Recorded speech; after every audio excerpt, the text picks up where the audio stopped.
Bienvenue aux nouvelles importantes de l'Afghanistan ce mercredi 25 juin 2025. Les talibans ont construit 15 000 écoles religieuses pour encourager l'extrémisme. Fawzia Kofi, une ancienne membre du Parlement afghan, a récemment révélé que depuis leur retour au pouvoir, les talibans ont construit 15 000 écoles religieuses. Dans ces écoles, les filles sont autorisées à y assister sans aucune restriction d'âge, alors qu'en même temps, elles sont interdites de poursuivre leur éducation dans les écoles régulières. Selon Kofi, ces écoles, qui se sont répandues dans toutes les régions de l'Afghanistan, sont devenues des centres de promotion de l'extrémisme et produiront probablement des membres féminins des talibans d'ici les 5 prochaines années. Elle a également exprimé sa profonde inquiétude face à l'exclusion des femmes afghanes des sphères internationales et de la diplomatie, soulignant que les talibans ont forcé les Nations unies à exclure les femmes et les représentants de la société civile des réunions mondiales liées à l'Afghanistan. Kofi avertit que faire des concessions aux talibans ne fera qu'encourager le groupe à commettre davantage de violations des droits humains. L'Assemblée des femmes pour l'Afghanistan, qui regroupe des personnalités éminentes comme Fatima Guellani, Nabila Mazeg et Asala Wardak, a récemment rencontré des hauts responsables des Émirats arabes unis. Lors de cette rencontre, elles ont demandé un soutien politique et concret de la part des Émirats pour les femmes afghanes et ont prié les responsables émiratis de porter les revendications des femmes afghanes dans leurs discussions diplomatiques avec les talibans. Au cours de leurs 2 jours de rencontre avec l'envoyé spécial des Émirats arabes unis pour l'Afghanistan et des responsables du ministère des Affaires étrangères du pays, les représentantes de cette assemblée ont mis l'accent sur la situation préoccupante des femmes afghanes. Elles ont expliqué que l'accès des femmes à l'éducation, aux services de santé, à la participation aux affaires politiques et au marché du travail a été gravement restreint, et elles ont demandé aux responsables émiratis d'accorder une attention particulière aux revendications et suggestions des groupes de femmes lors de l'élaboration de politiques spécifiques envers les talibans. Les Émirats arabes unis, qui entretiennent des relations étroites avec les talibans et reçoivent occasionnellement la visite de responsables talibans, ont adopté une position critique face aux politiques restrictives des talibans envers les femmes. Dimanche dernier, le Centre culturel afghan a organisé son tout premier événement officiel en Allemagne avec une grande solennité. Fawaz Azadilanejed rapporte, le premier événement de l'Association culturelle afghane aux Pays-Bas s'est tenu en présence de personnalités culturelles européennes et néerlandaises. Hier, l'Association culturelle afghane a organisé son tout premier événement officiel aux Pays-Bas avec une grande solennité. Cette cérémonie culturelle a rassemblé un nombre remarquable de poètes, d'écrivains, de peintres, de musiciens et de personnalités culturelles, non seulement d'Afghanistan, mais aussi de divers pays européens. L'événement a débuté par une prestation de 2 jeunes femmes et l'interprétation de musique traditionnelle afghane, ce qui a créé une ambiance chaleureuse et conviviale pour les invités. Ensuite, Wali Mohammad Shapour, le président de l'Association culturelle afghane, a prononcé un discours dans lequel il a déclaré que l'objectif de la création de cette organisation culturelle est de sensibiliser la jeune génération à la richesse de la culture afghane et de préserver les valeurs culturelles tout en vivant en exil. D'accord. Éric Jean, pourriez-vous nous expliquer l'importance du lancement de cet événement que vous avez inauguré et que signifie pour vous la participation de ceux qui étaient présents aujourd'hui? Merci, Fala Jean, pour vos paroles aimables.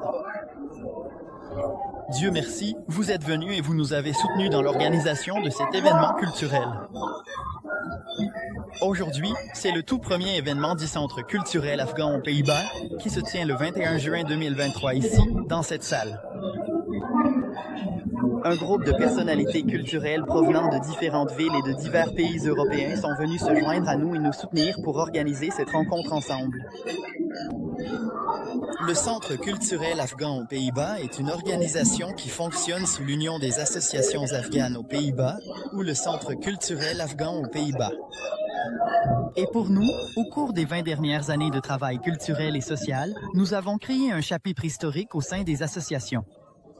D'éminentes personnalités culturelles de pays européens ont également envoyé leurs félicitations et exprimé leur soutien aux activités culturelles du Centre. Ils ont souligné l'importance des échanges culturels entre les nations et le rôle de la diaspora dans la préservation de l'identité culturelle. Bonjour et bonne journée. J'ai un message très bref. Au nom du Parti Vert Gauche et du Parti travailliste, dont je fais partie du conseil de direction et aussi conseiller municipal dans la ville de Helmont, et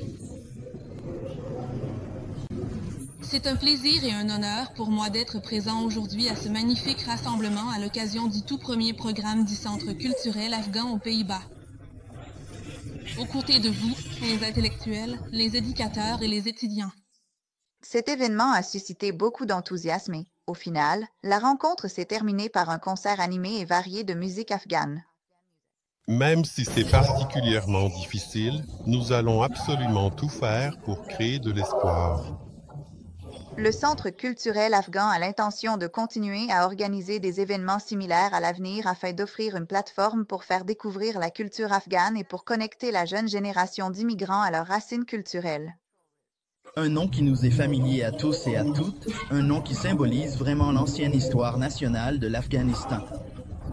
Malgré cela, la chaîne de télévision internationale Zarib aux Pays-Bas. Association Afghane Pays-Bas Intel. Le Front pour la liberté de l'Afghanistan a exprimé son inquiétude face à la tenue unilatérale de la réunion de Doha sur l'Afghanistan. Ce front anti-taliban a déclaré que le régime d'apartheid de genre des talibans ne mérite ni engagement, ni normalisation, ni légitimité, ni reconnaissance comme une nécessité. Dans un communiqué de ce front, il est dit que les talibans ne peuvent pas être réformés par le dialogue et l'engagement. Il salue les déclarations des représentants de l'ONU lors des conversations de propagande organisées dans l'Afghanistan contrôlé par les talibans. Ce front militaire a averti que l'invitation unilatérale des talibans à la réunion de Doha les 30 juin et 1er juillet est inacceptable, car ce groupe n'a pas l'autorité de représenter le peuple afghan. Le Front pour la liberté a appelé les Nations unies et la communauté internationale à abandonner l'approche visant des gains rapides et a plutôt entamé un dialogue avec les représentants des partis politiques, de la société civile, des groupes ethniques, des femmes et des autres parties prenantes impliquées dans la question afghane. Ce front a souligné que la normalisation des relations avec les talibans va à l'encontre des valeurs de la Charte des Nations unies et des documents internationaux sur les droits de la personne. La question est la suivante. D'un côté, les Nations unies parlent des droits de la personne, des violations des droits des femmes et des enfants, ainsi que des problèmes psychologiques et mentaux dont, le peuple, d'Afghanistan, souffrent dans ces domaines.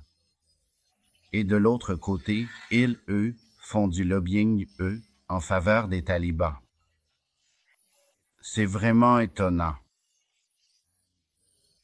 Et, je ne comprends pas sous quel prétexte les Nations unies veulent reconnaître les talibans lors de la réunion de Doha, ou créer les conditions pour que d'autres pays reconnaissent les talibans. Alors, l'existence même des Nations unies n'est-elle pas remise en question? Absolument, elle est remise en question à cause de ces violations des droits de la personne qui se produisent en Afghanistan, surtout contre, les femmes et les filles afghanes qui, essentiellement, vivent en prison. En d'autres mots, elles sont assignées à résidence. Et en plus de ça, depuis 4 ans, toutes les écoles et universités sont fermées aux filles dans ce pays. Elles n'ont pas le droit de travailler. Elles ne peuvent pas sortir librement, et même leurs voix sont considérées comme interdites. Et, en plus de tout ça, politiquement, beaucoup d'Afghans risquent leur vie. Ils quittent le pays. Est-ce que les Nations unies se rendent compte que ce sont justement ces gens-là d'Afghanistan, les personnes instruites, les enseignants, les professeurs, les artistes?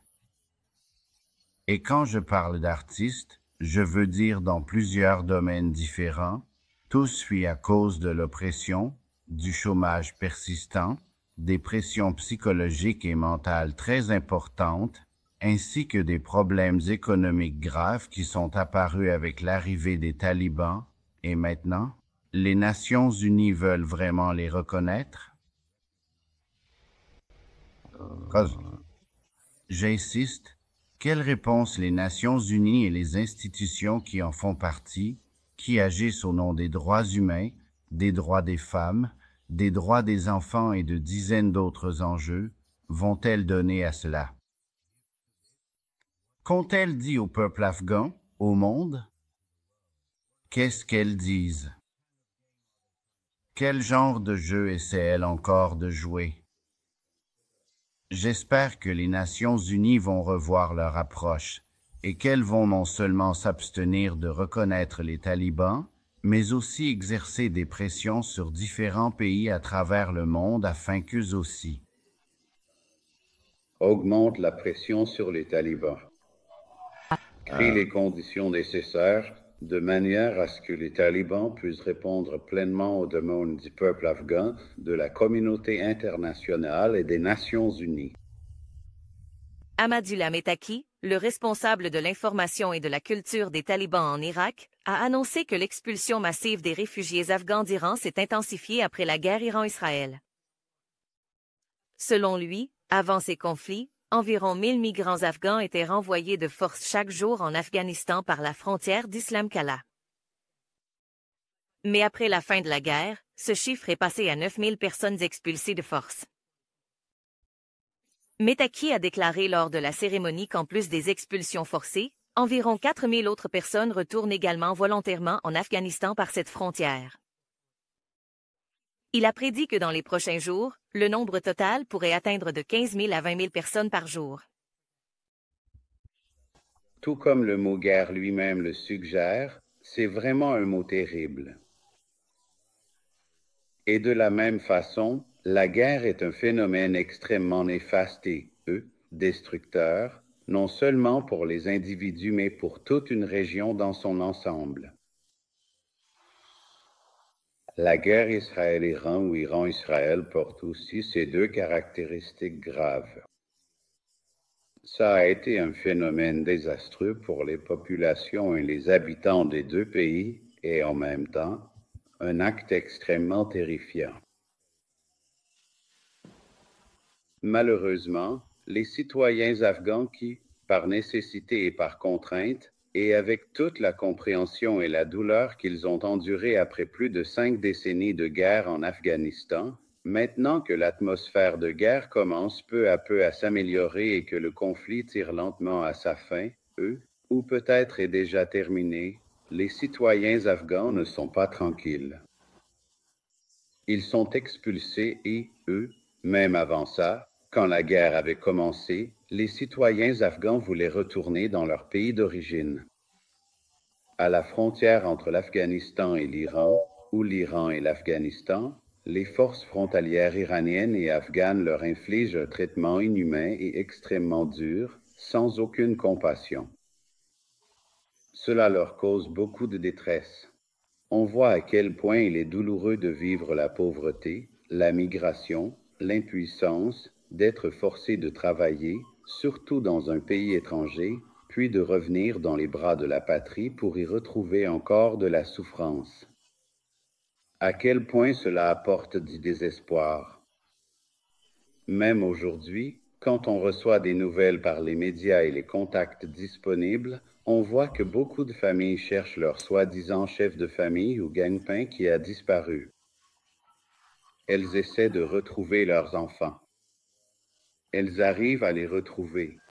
Des familles qui étaient parties là-bas, c'est-à-dire des sœurs et des frères, essaient de retrouver leurs frères, sœurs ou des proches de leurs frères et sœurs, mais elles n'y arrivent pas. Tout cela représente les difficultés, les pertes, la souffrance et la détresse que la guerre a infligées aux citoyens afghans en Iran, qui sont devenus des réfugiés et des migrants forcés. Et dans la section humour des réseaux sociaux d'aujourd'hui, les utilisateurs partagent une photo d'un responsable taliban où l'on voit que le vice-gouverneur de Farah s'est aménagé un espace de travail vraiment étrange, allant même jusqu'à installer sa secrétaire à l'intérieur d'une armoire. Sur cette photo, le vice-gouverneur taliban a mis une selle de moto à la place d'une chaise derrière son bureau et il s'y adosse pendant qu'il parle aux visiteurs. C'est la fin des nouvelles.